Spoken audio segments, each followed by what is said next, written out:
Hey folks, thanks for joining me at the bar.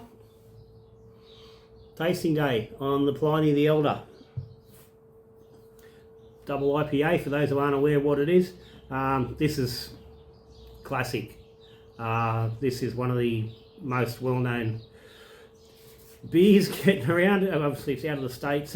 We can't get it here in Australia. It's very limited when it does come out. It's made by Russian River Brewing in California. I don't know exactly, I can't think exactly where they are. I want to say Sonoma, but I'm not exactly sure that's right. But it's they're north of San Francisco. On the fringe, almost on the fringes of the hop growing regions of Yakima, which is a bit further north. But anyway,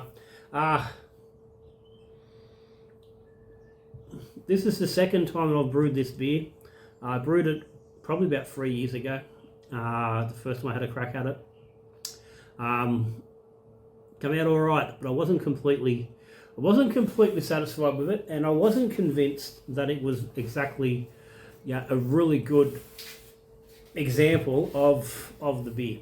And that was for a few reasons, but mainly tied around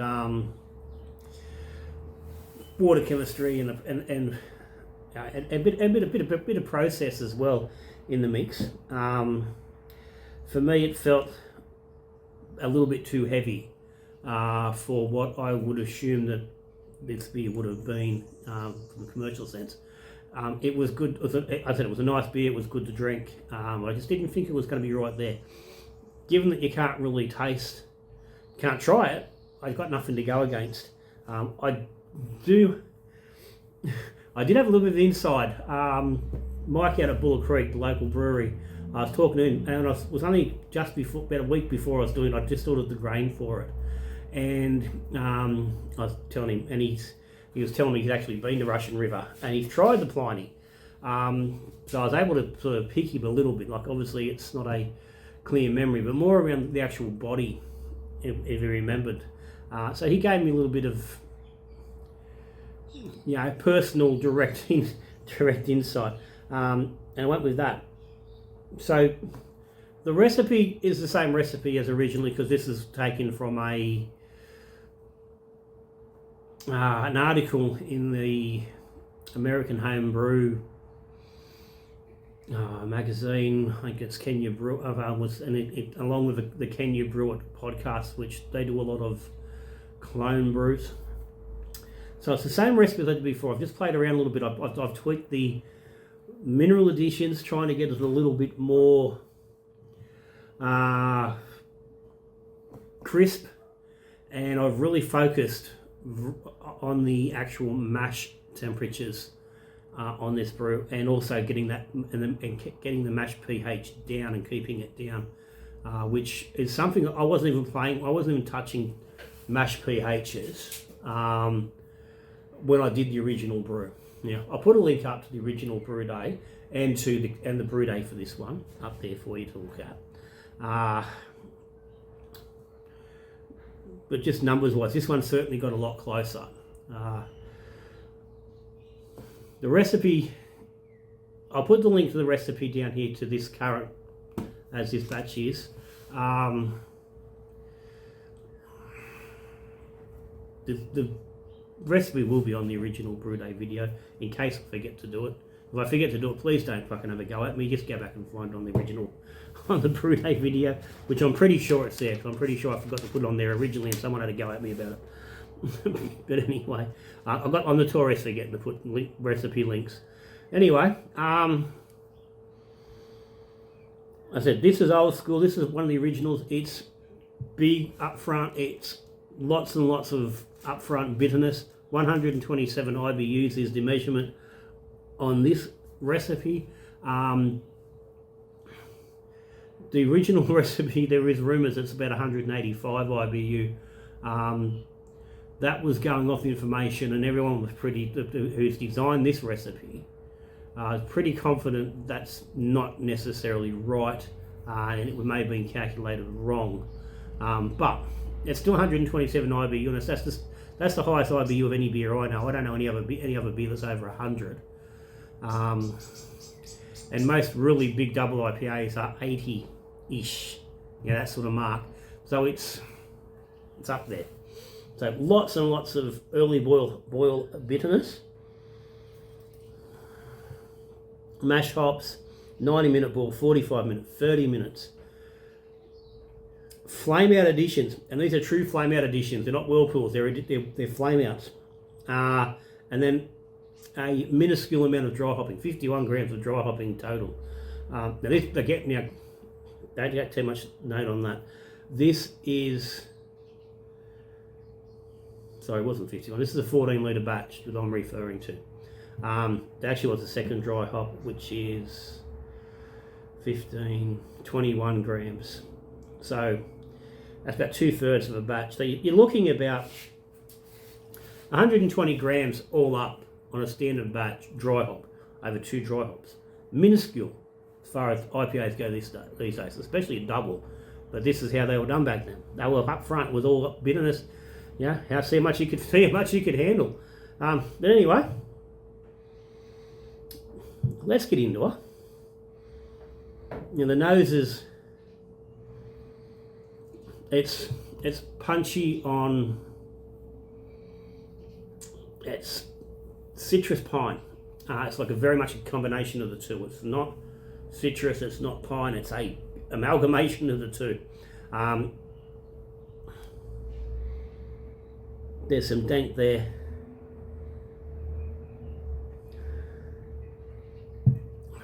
There's fruit notes, but again, nondescript. They're just sort of sitting in there.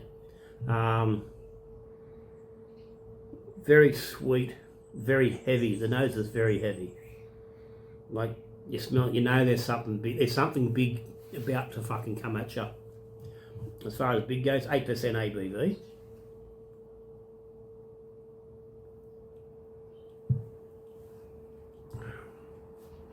Original recipe 7.9%. I got pretty close. I think last one I ended up about 7.2%. I fell a bit short. This time, like I said, with keeping a tighter control on the process and the temperatures. So, bitterness up front. And this is now, it's starting to settle. It's kegged on the 5th of September. So it's now, I think today's the 20th. I think it's the 25th today. So this is just shy of 3 weeks in the keg. Which surprised me. I actually thought it was a little bit longer than that, but it's not.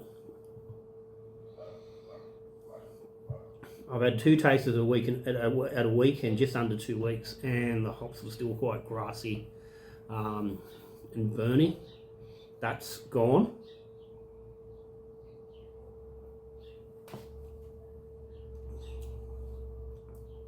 And it was very bitter. The bitterness has settled, and it's significant, but it's not in your face and crazy certainly like you expect for I said 127 IBU. It's almost restrained, and that's, I assume, it's probably part of the thing. It's got to be big and bold, but also not out of hand.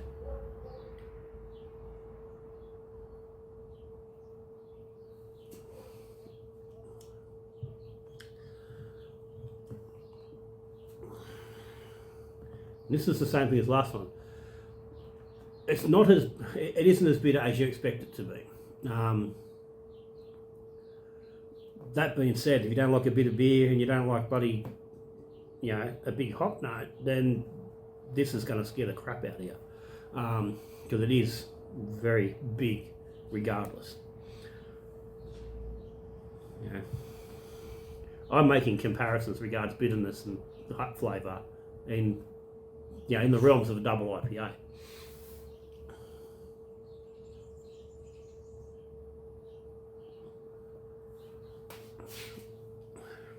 The body's much lighter on this one. It's quite light.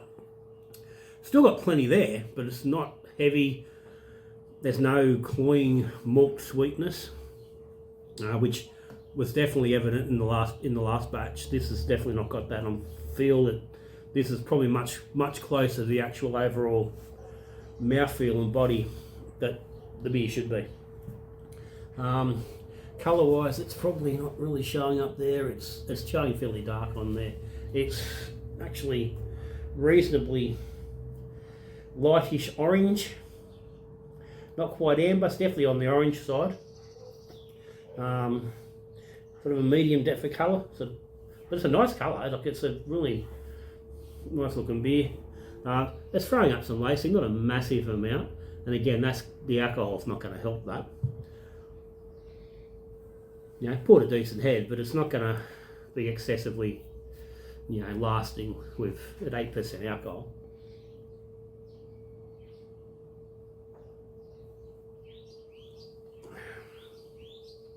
It's very drinkable. Like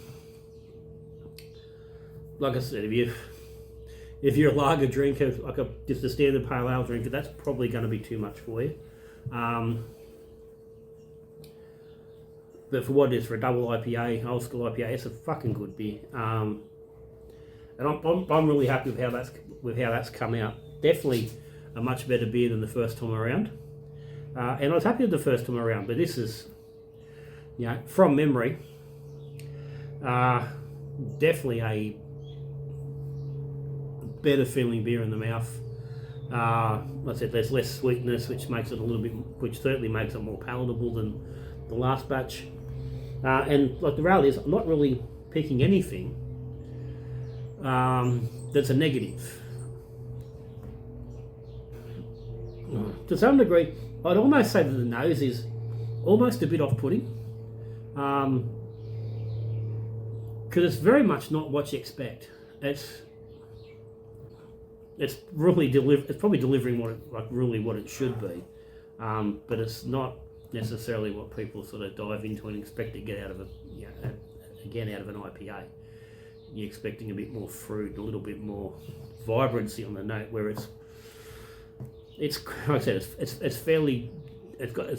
a deep, heavy smell. It's not fully loaded with dank, but it's certainly got the vibe is there. But it's not coming across in the flavour.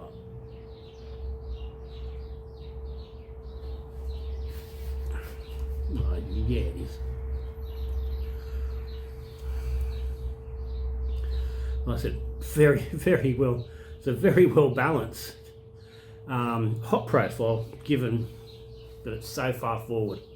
But it definitely isn't that back end, you know, hop flavour that you're expecting from a modern IPA. If that's what you're looking for, Pliny's not your beer. Yeah, realistically, anybody under probably 35 years of age, this is a style that you're not even really accustomed to. This is a beer probably from, I've got a funny feeling it's probably, I think it was 91. I want to say between 88 and 91 was when these sort of come out. I'd have to look it up exactly to see when, but I'm thinking that's about where it was. So it's been around for quite a while, and to some degree, it's still the yardstick and the measure for, yeah, a traditional double IPA, and even modern double IPAs are probably, to some degree, are still measured against the Pliny. But that's come up all right. So I said, like, if you're only interested in brewing it, and I know there's plenty of brewers that do like to have a crack at it because it is one of those beers, and being it's one that we can't get.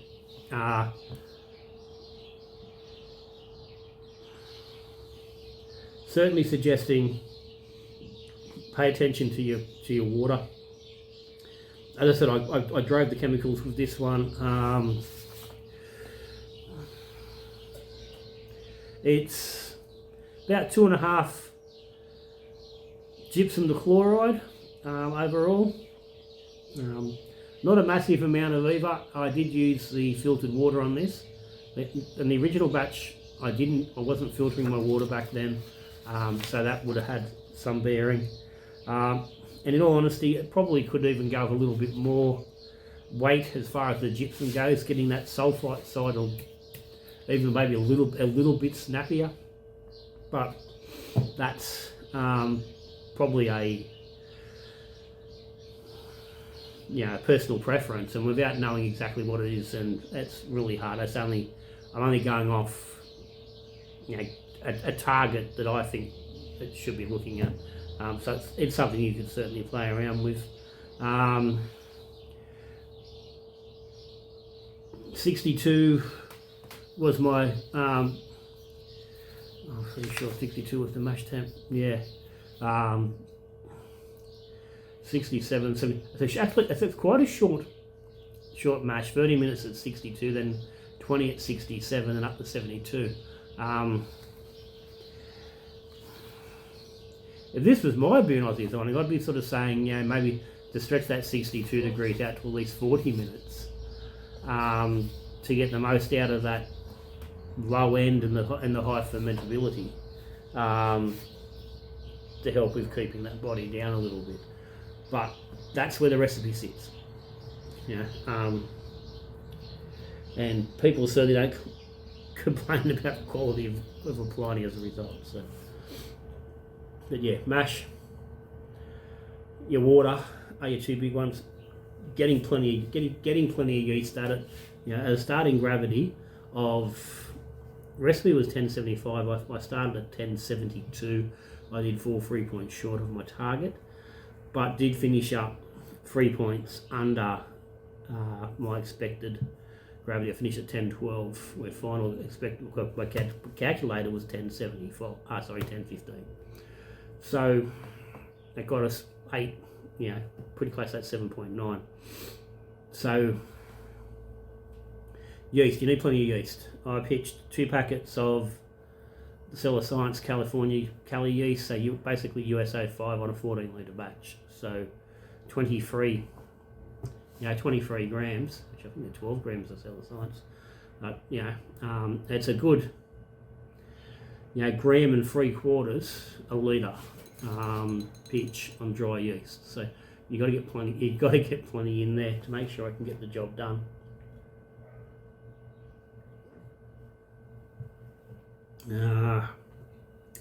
Ferment was only 14 days all up, so it wasn't an excessively long ferment. But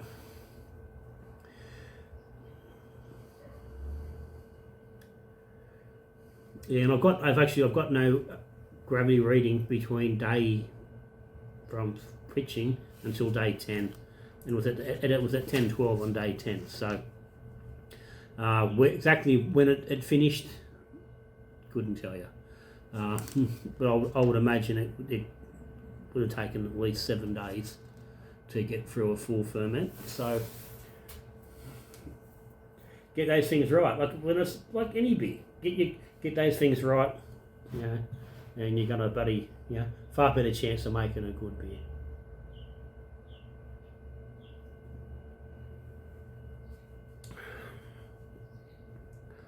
Yeah, so big beers. There you go. Or if you don't, got a couple of taps and you've got room to have one sitting there, maybe a beer you're not going to drink too many of. Certainly not one you're going to sit in session on. But it's one of those experience beers. It's a beer I think if you're serious on your beer and your home brewing, it's probably a beer you should have a go at brewing at least once. And if not this one, at least the style, at least a big double IPA of some kind. Because in all honesty, it's not a difficult beer to brew, but it does need, you've got to get all your things right. It's certainly, despite not being difficult, it's not a beer that I'd be suggesting, the novice brewer go out and have a crack at. Because, like I said, you've got to get those things right. So you do need a little bit of, a little bit of experience and know-how behind you. But anyway, guys, that's it. Pliny the Elder, Little John's clone, from the Russian River Brewing in California. old school, classic, yeah, full bore double IPA. So if you got any comments or any questions, stick them down the bottom. Patrons of the channel, thank you very much for your support. There's a link down the bottom if you're interested. If you subscribe to the channel, thank you very much. If you aren't, hit the subscribe button down below and hit the notification bell so you don't miss any videos. And if you like the video, give us a thumbs up. All these things help keep the channel going. It helps support me to keep playing around with different beers and things. But for now, till I see you on the next beer, we brew and beer, drink and beer, or talk and beer. Good brewing.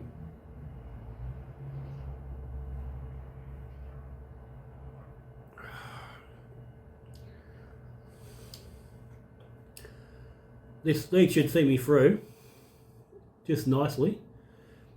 For the nice, easy, simple drinking beers, the summer promises. Yeah, promises maybe, I don't know. At least alludes to. Cheers.